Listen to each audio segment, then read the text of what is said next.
Մենք կրում ենք պատասխանատվություն անելու բաներ, որոնք մեզ կմոտեցնեն արթնությանը։ Մենք ամեն մեկս կանչված ենք հողը հերկելու համար, այսինքն ծառայությունով, նվիրումով, գործողությունների միջոցով պատրաստելու այն դաշտը, այն հողը, որ հաջորդ քայլով մենք սերմն ենք գցելու։ Գիտեք, իրականության մեջ մեր երկիրը, այս աշխարհը ունի կարիք իմանալու, որ Հիսուսն է թագավորների թագավորն ու տերերի Տերը, բայց մինչ իրանք կլսեն, մենք իրանց քարոզելու ենք ավետարանը։ Ու սա երկրորդ կարևոր քայլն է, սիրելի քույրս ու եղբայրս, որ դու որպես քրիստոնյա անելու ես, ցանելու ես ճշմարտությունը առանց վախի։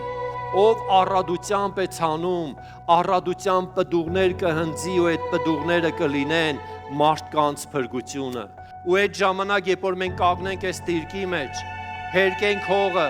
ցանենք սերմը, փրկության ջրորներից ջուր անենք ջրելու համար, մենք կտեսնենք աստվածային խոստումը, որ կգործի մեր կյանքի մեջ։ Ու այդ խոստումը հետևյալն է, որ ուզում եմ կարդամ։ Եսայի մարգարեություն 44-րդ գլուխ 3-4 համարները։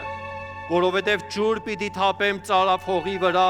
և հեղեղներ չորացած երկրի վրա։ Ես իմ հոգին պիտի թափեմ քո սերունդների վրա, իմ օրհնությունը քո երանքից ծնվածների վրա։ Նրանք պիտի ծլարձակեն խոտի պես, ինչպես ուռենիները ջրի վտակների մոտ։